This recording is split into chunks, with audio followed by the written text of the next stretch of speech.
Buenas tardes, amigos y amigas. Hoy vamos a ver qué fecha es, porque ya no sé ni qué fecha es. Pues es 7, ¿verdad? De diciembre del 2017. Y una vez más en el podcast Razonando con el gusto y la alegría de siempre. Pues todo lo que sucede y pasa en nuestra realidad interna y todo lo que sucede y pasa en nuestra realidad externa. Pues en la realidad externa está que arde, ¿no? El mundo, señor, particularmente acá en el área de California. Pero en fin, es como dijéramos una manera de decir cómo está la realidad, ¿no? O sea, pues está que arde, ajá, por todos lados. No se diga en la realidad física, o sea, le digo porque aquí en California sí está habiendo una quemazón muy grande, como en el plano mental de las ideas, como diría algún filósofo de la antigüedad. Y pues ese es el tema que queremos abordar. Sobre cómo es que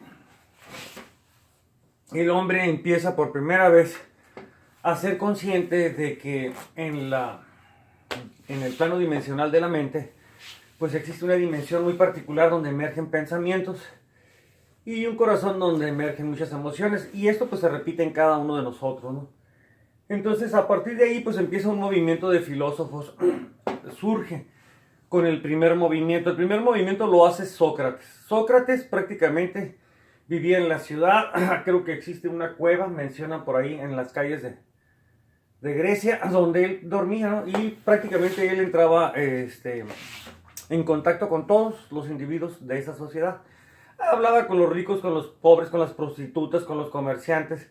Prácticamente era el asesor, porque era el único que pensaba, pues todos los demás no pensaban. Entonces él es el ejemplo a seguir. En un momento dado, hasta los que gobernaban y reinaban, pues iban con Sócrates a pedirle consejo. O sea, ¿qué hago, Sócrates? O sea, los chingo más, o sea, los exprimo más con el dinero o no les pido, ¿no? Entonces Sócrates, pues ahí buscaba siempre el balance de las cosas. Sócrates, una de sus frases célebres, yo solo sé que no sé nada, quedó en la historia grabada porque hubo un filósofo muy interesado en la obra de Aristóteles. Estoy hablando de Aristóteles, ¿verdad? Ajá, así de Aristóteles. Y Platón prácticamente da inicio a lo que pudiéramos decir la primera escuela. O sea, por culpa de Platón todos los niños van a la escuela, ¿no? Porque él instituyó precisamente la primera escuela en la humanidad. La escuela platónica era el tribilium y el quadribilium, que actualmente se siguen dando, nada más que esa información pues ya es ultra secreta. Esa ya no se hace pública. Pero esos básicamente fueron los cursos que se daban. Entonces, volviendo al punto, Platón, en su primera etapa, lo que hace es pues tomar toda la obra de Aristóteles y recopilarla, o sea, a llevarla por escrito. Digamos que en esa misión Platón cumple.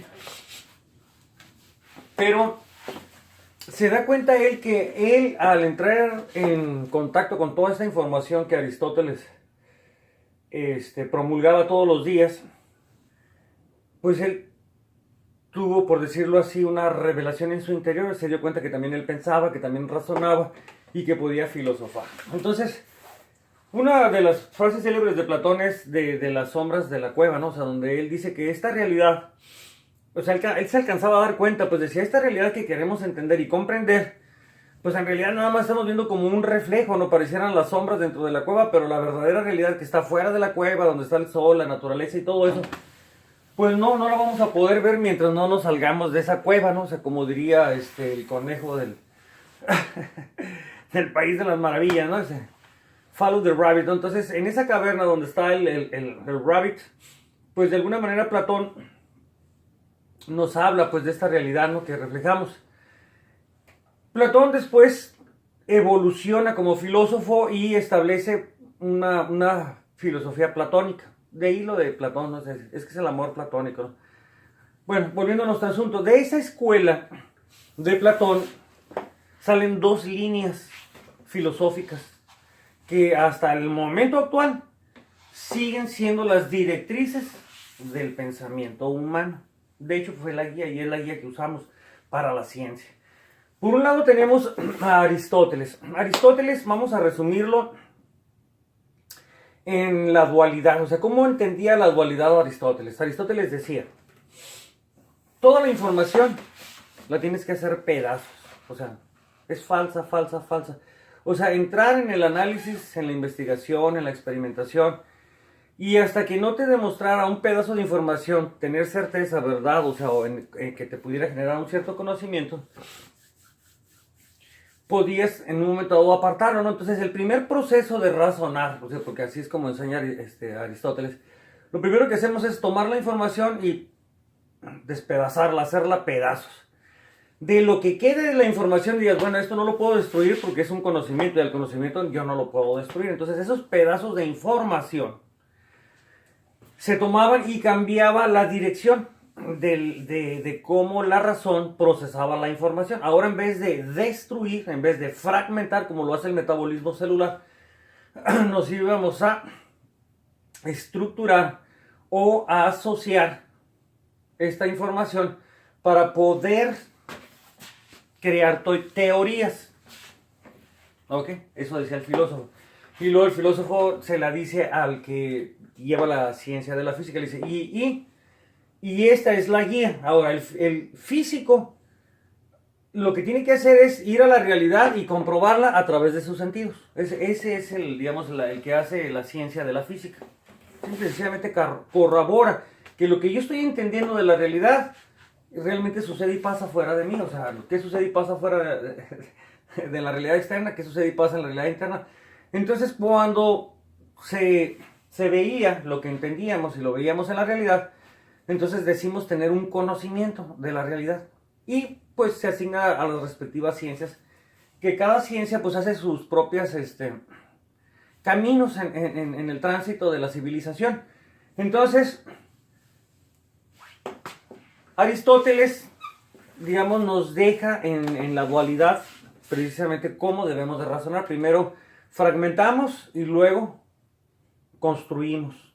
Y luego se la pasamos al que hace ciencia de la física y le decimos, y encárgate de que lo compruebes. Porque si no, entonces yo como filósofo estoy en un error en entender la realidad. Entonces cuando ya el que hace ciencia de física dice, pues los resultados arrojan que lo que tú dijiste sucedió y pasó, entonces quiere decir que el filósofo habla con la verdad. Digo, porque hay filósofos que por el simple hecho de hacer uso de términos, palabras, conceptos, pareciera que dicen la verdad, pero no.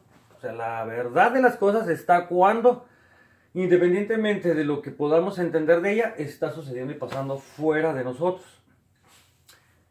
Aristóteles obviamente tenía que vivir, o sea, entonces vendió su conocimiento al primer emperador del planeta Tierra, Alejandro Magno. O sea, él fue el asesor de Alejandro Magno. Y de alguna manera, pues, lo guió para que razonara y cómo lograr dominar, o sea, controlar en un momento dado a un planeta, pues a punta de matar a medio mundo, ¿no? O sea, a punta de chingadazo, ¿no? Digamos que esa era la fuerza bruta, te imponías, ¿no? Y obviamente pues tenías tu army de ejército para poder someter a los demás. Entonces, pero había que razonar, había que usar estrategias. O sea, Aristóteles fue su asesor.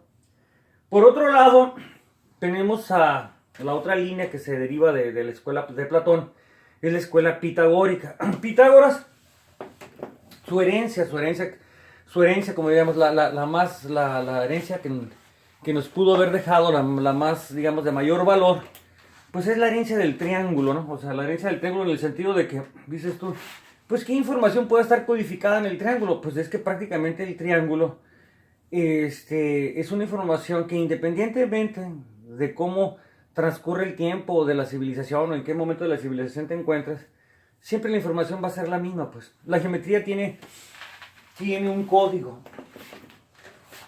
y se inicia con el punto, o sea, con un punto. Y en este caso el punto, o sea, que queremos dejar claro, pues, o dejar de debatir es en relación a lo que la Tierra es plana. O sea, esto se vuelve un poco, como diríamos, ¿cómo es posible, o sea, que todos los seres humanos, digo todos, porque a menos de que hubiera uno que no viera bien, pero todos los seres humanos que van a la playa, vamos a la playa, que van a la playa, cierto, cualquiera le preguntabas, o sea, ¿cómo es el horizonte? O sea, ¿lo ves plano, lo ves horizontal? lo ves como una línea o ves una curva, o sea, ves, existe alguna curva, entonces vas a ver que todas las respuestas te van a decir, no, pues yo lo veo plano, plano, plano. Pero entonces pregúntate por qué si todos los sentidos de todos los seres humanos, o sea, todos esos observadores que están viendo el horizonte, por eso se llama horizonte, porque es una horizontal, después de corroborar con sus sentidos, de ver el horizonte horizontal, o sea, plano, algunas personas necias insisten en que esta realidad es esférica, es una esférica, esférica, es que lo tienes que tener esférica. Pues sí, digo, al último vemos que es el gran negocio. El gran negocio de todo eso que se está manifestando, de que nosotros estamos saliendo fuera del planeta.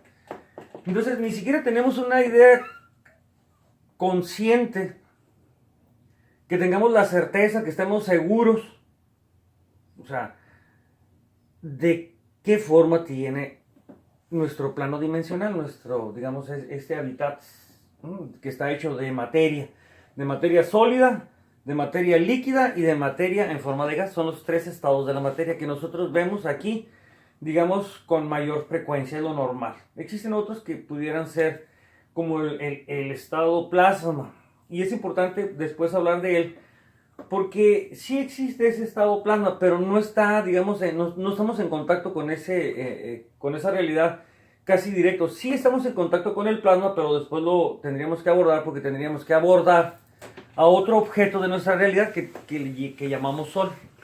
Y ahí sí tendríamos que abordar el tema de plasma, de qué es el plasma, o sea, cómo lo entendemos y cómo en un momento dado hasta somos capaces en nuestros laboratorios de crear plasma, o sea, porque sí podemos hacerlo. Bueno, quiero pensar que sí podemos, o sea, al menos se pudiera decir que algunos se han jactado de poder lograrlo, ¿no? Entonces, ¿qué aplicaciones tendrá eso en el futuro? Pues eso no lo sabemos. Si realmente la energía nos la vayan a dar gratis, al final de cuentas siempre estamos pague y pague por todo. Entonces, resumiendo,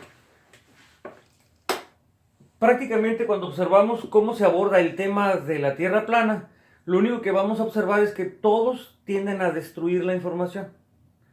Pero son muy pocos, o sea, observamos muy pocos individuos que realmente están en el proceso aristotélico de razonar. Y sabes que yo ya pasé esa etapa, ¿no? Yo ya, o sea, hay unos que están atascados en esa etapa de destruir, y ni quien los saque de ahí, ¿no? O sea, dice, pues ahí síguele destruyendo.